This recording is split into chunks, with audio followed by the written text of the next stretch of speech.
leave there on the chairs. So could you have someone move? Name, phone, please. Doug Baxter. And seconded? Christine Ruby. All in favor? Oh, any discussion? Like I said, I've never done this before, so. Okay, so we've done that.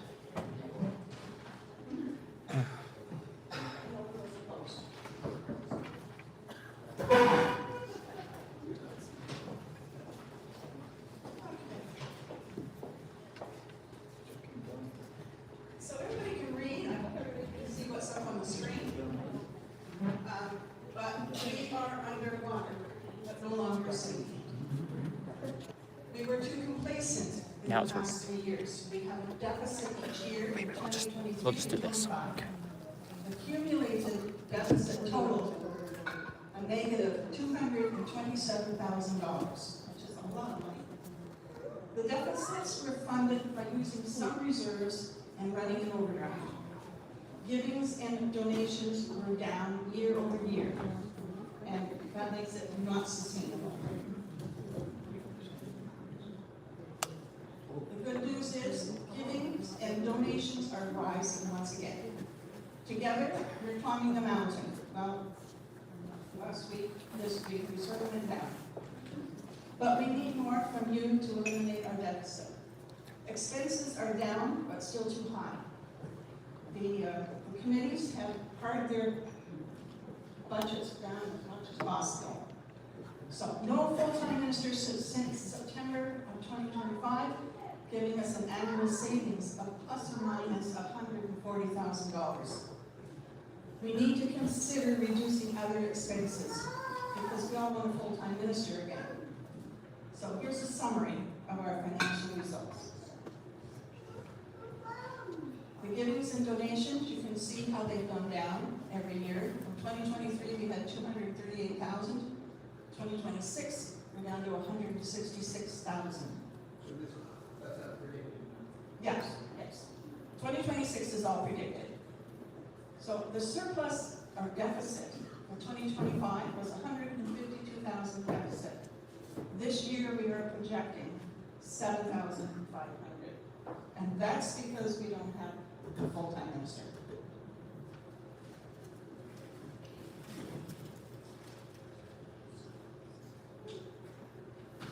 So if we had a full-time minister, this year, 2025 expenses would have increased by 73,200 to 470,700.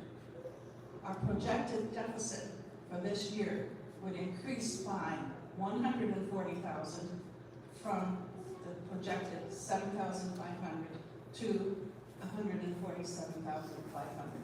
Still a lot of money. And you can see over the past 4 years how the deficit has gone down.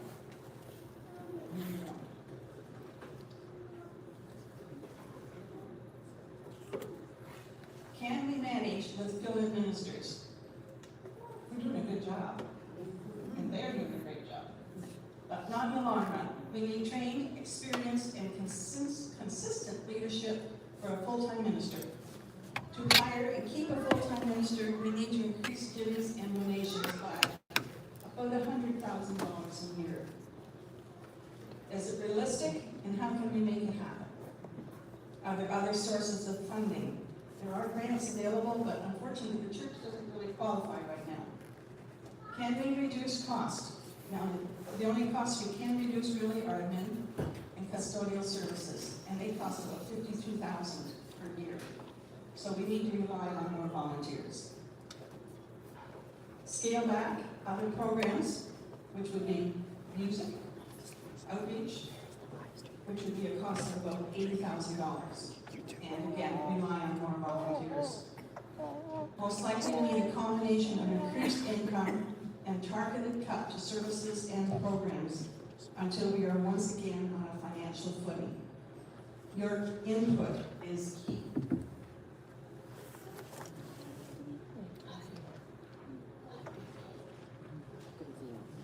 So here's our expense bucket. The minister at full-time is up to about $140,000. It could be lower, and that would all depend on how experienced the minister is. The admin and media budget, just under 100,000. The music budget is just over $60,000, and the property budget is just over $60,000.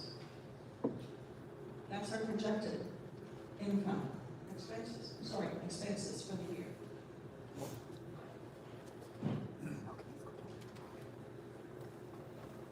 We have a year to decide what we're going to do. So we're going to review the operating budget. It's in the detailed handout. You should have had a handout. The key components.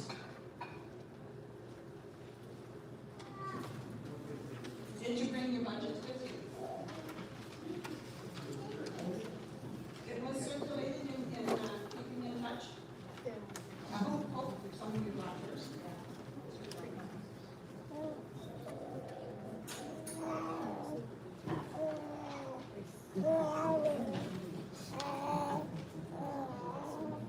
So these are the main items that we're dealing with. We haven't broken everything down.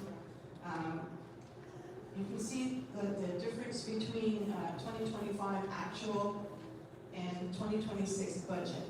So our general income and donations for last year were $295,576. This year projected $267,872. Mission and service, $22,133. Projected, $18,000. Special appeals income, $2,350. Projected, $43.27. Capital income, $7,790. Projected, $86.59. Memorial fund, $275. Projected, $1,006. We didn't have anything for the solar reserves. Activities income, $3,412. Projected, $1,260. So the total income projected for this year is $301,134, which is down about $30,000 from last year's.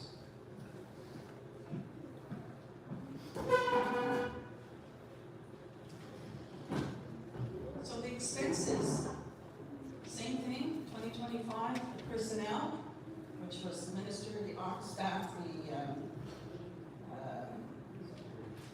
security, Debbie, anybody else down? Yeah, $237,776. Projected this year, $172,200, and that's because we don't have a minister. So if you just take a look all the way down, you're seeing the total expenses coming to $398,088 for last year, and projected for this year, $308,570. The deficit last year was $66,551, and projected for this year, $7,437.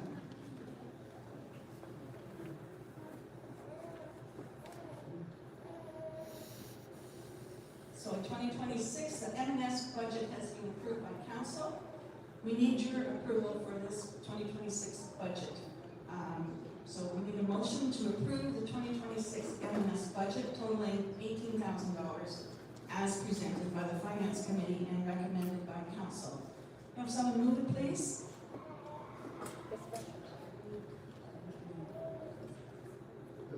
Have a seconder? Ron Swallow.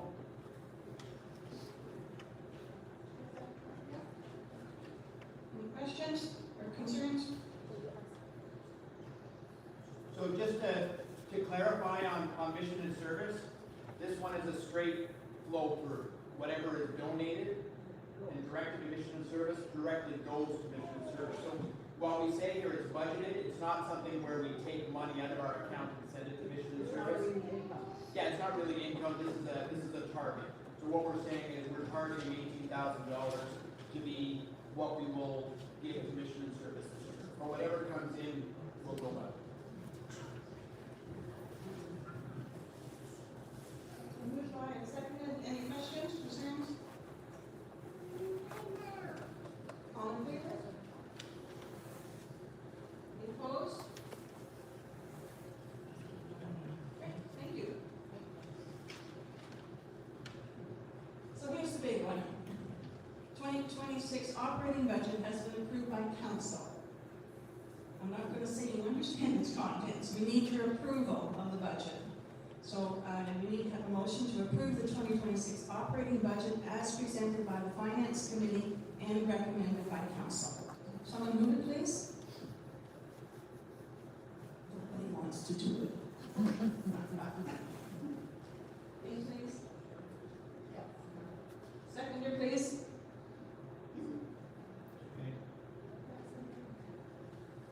Any discussion?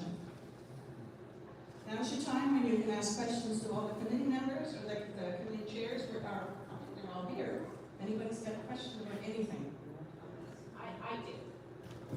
So Rhonda Cunningham, I just want to confirm, you said in an earlier slide that an operational review is pending.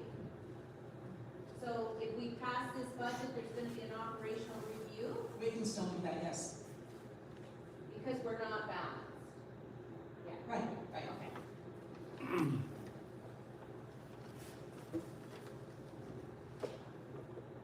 Matt? Yeah, I was curious about the difference in the projected givings of $30,000.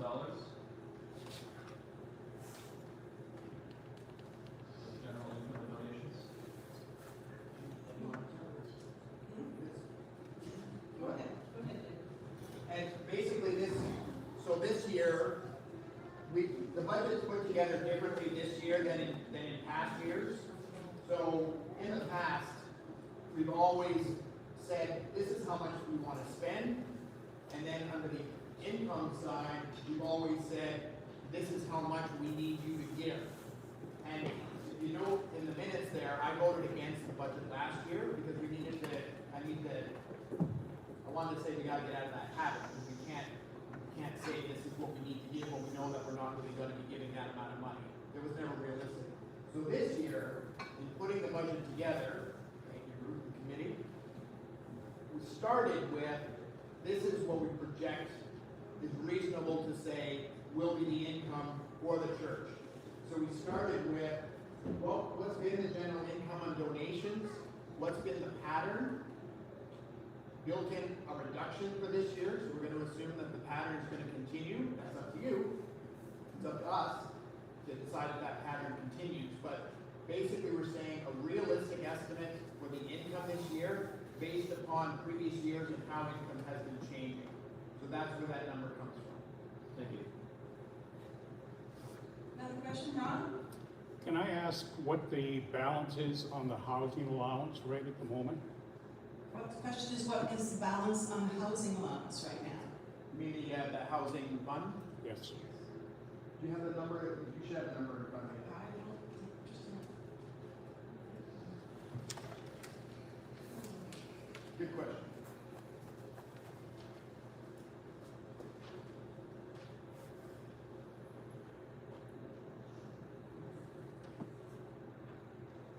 Okay, the housing allowance for 2025 ended up in a deficit of $13,000.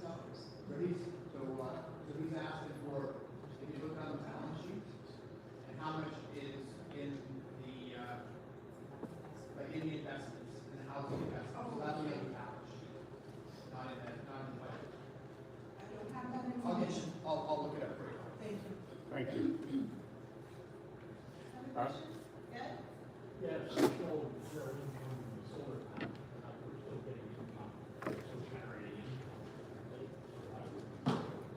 Question is that we're still getting income from the solar panels. You do have it. You do have income. I don't know why it's not there. think, I believe what we've looked at under the general income and donations. And then that, the solar reserve can do with what we're putting into that reserve account, and we're no longer putting money into that reserve account. But it's all, we haven't broken out on this slide here, everything that's under general income and donations. That's just youth offering, envelopes, car, donations, stock donations that go into income and so forth. It's all lumped in under general income and donations. There's special appeals, capital fund, memorial fund, solar reserve, activities income, scholarship trust. They all come under the general income, plus the mission and service and the general donations. Is the trend of attendance for the past 4 years parallel the trend of giving? So the question is the trend in attendance on Sunday parallel to the drops in income? Yes. Yes. Sheila Strawn, I just have a question about the references to a full-time minister. I know we don't have JNACs anymore, but my understanding was there was a committee looking at the needs of the congregation and then the feasibility. So did that committee finish their work and it was determined that a full-time minister was the best fit? The question is, about a new full-time minister, maybe, Dan should have. Yes, we have before we get a minister, there are two committees that have to happen. One is the profile committee, and that is in process. They are looking at the various things that they need to do. Shortly, there will be a survey in some form to the congregation, so they are working on that. And whilst our expectation is a full-time minister, I think that we will probably also be looking at some other alternatives, which might be sharing the minister with somebody else, or there are various different things, but who knows what those are. That comes from the profile. That talks about who we are today in 2026. Once the profile committee has a report, and council and the congregation and E4, the regional council, agree with it, then we have the next committee, which is the one that actually seeks a candidates for that position. So it's in process, and it's going to be a few more months. We don't expect this to be happening quickly. We don't have JNAT. We don't have really intentional interim ministers any longer. But in many ways, that's what we are doing now in an ad hoc way, with the variety of different ministers happening, with the profile committee seeking what we are, who we are, what we need to go forward. So that's what we're doing right now in the process. Anybody else? So, yeah, not a candidate anyway. I'll answer your question then after you ask another. Okay, well, and this one is much similar, so you may have to look it up, David. I'm wondering what the Memorial Fund I will, balance okay, is. so let me give you all three of those. Okay, thank you. Okay, so I'll go for microphone just to make sure. Okay, so we currently have 3 investments, and they're separated out as the Memorial Fund, the Scholarship Trust, and the Housing Fund. So the Memorial Fund is currently at $56,198. The Scholarship Trust is at $55,881, and the Housing Fund is at $326,419. So total in the investments, we have $438,506.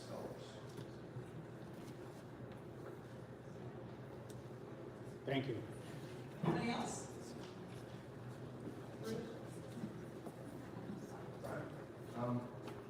David, I'm hearing about the rental income, where is that? The rental income? Yeah, we don't have a slide that breaks them all out, right? No, we don't.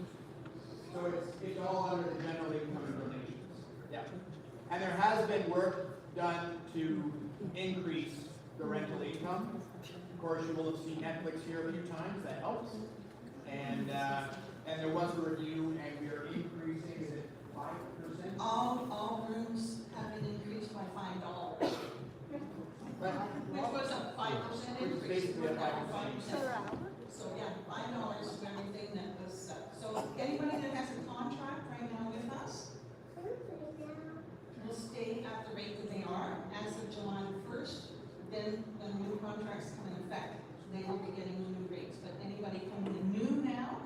will be paying the new rates. Yeah, $5 an hour. So it's a 5% increase in the rates. Effective. Anything else?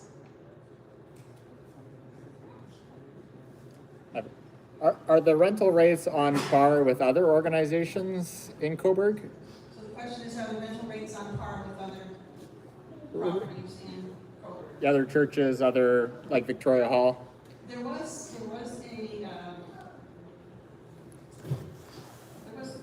someone looked into this last year. Yeah, why don't we give I was looking for George here. Should I say, George, do you want to? Come on up to the microphone, George, will you? Yeah. I was desperately looking for George, he was hiding behind. I had the pleasure of counting the offering this morning, so that's why I didn't get prime seating. Is the bar in there yet? When it comes to rentals, we're working off a very long tradition of, or practice, I should say, of supporting community groups by sharing space in this church. Our rentals traditionally were based on recovery of costs, not particularly in earnings or profit opportunity. In the last few years, we have now adjusted rental rates twice. I guess I can't come up with a really quantitative answer on how we compare with other buildings in town, but I think on the basis of the amenities we have, we're fair. If people are charging more, I'd like to know how they get away with it. If they're charging less, then they're more generous than we are. But I don't have a solid answer on that. Do we have different rates for not-for-profit organizations versus Yes. business? Okay. We have discounts for nonprofit organizations, and even church organizations, of course, are free, because that's included in our mission as a church. And we also have offered discounts for long-term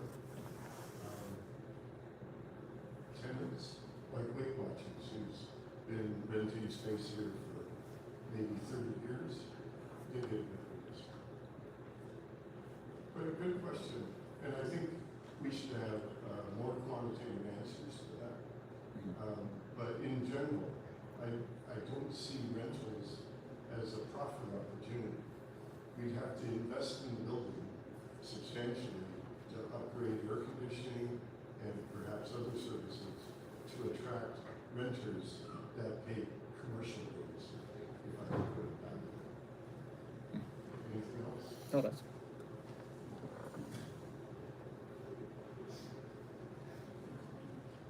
Having been property and various other things in several other churches, rentals are always an important part of the congregation's income, but they're never really solving any of the problems. But they give you a good foundation that you have some sense of what's going to happen from it.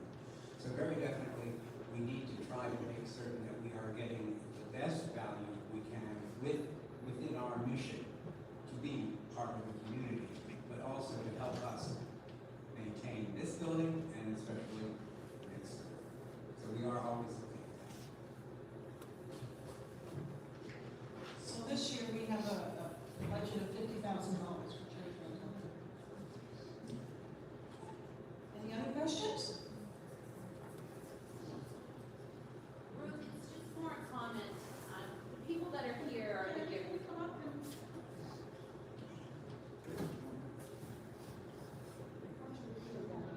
I will have a voice.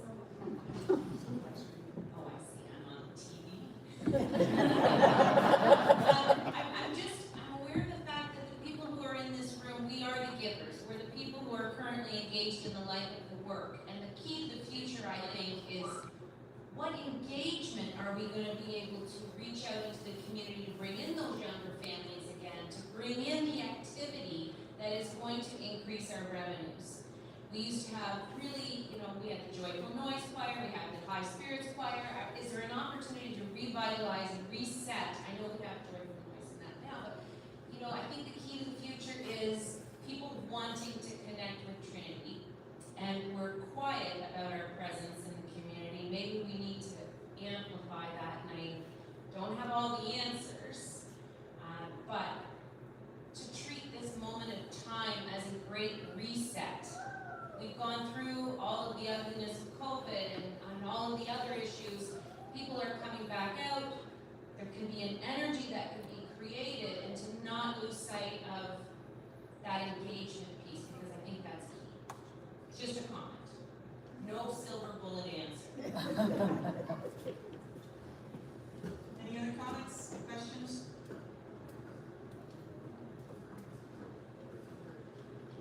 So we'll call for the, are we in favor of this budget now? All in favor? Opposed? Hands are up. Thank you, that's great.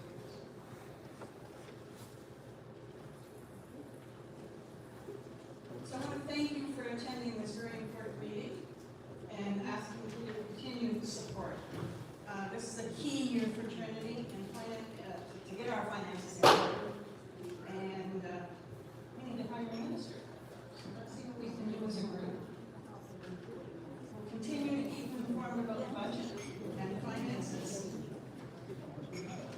I'll be up there on Sunday. You know that song, sing it again, Margaret? That's the way I know.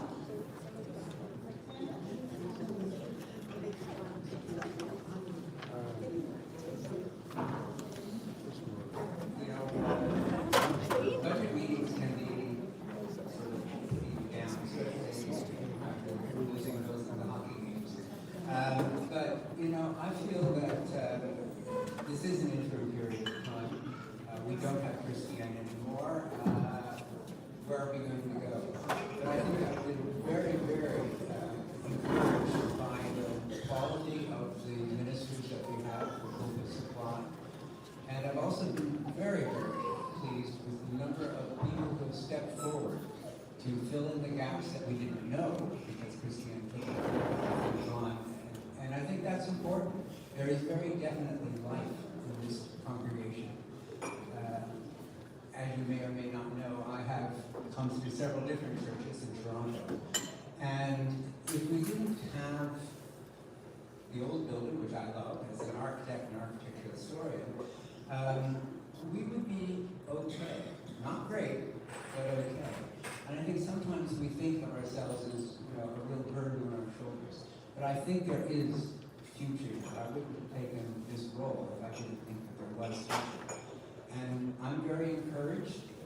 We still have a lot of homework to do. We have to make ourselves more known in the community. There's no question about that. But I think there is a future here, and I'm very, very pleased. So with that,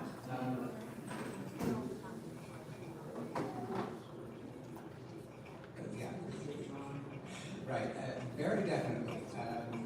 Fraser was a good finance committee member, and it was very good that we were definitely are very pleased that Ruth has taken over, and that the finance committee has rejuvenated itself to be stewards of what we do. It's an important, very important role. So thank you, Ruth, and all of finance. And thank you all for coming. As Ronnie said, you know, it's important that we show up. This is a good time. Thank you.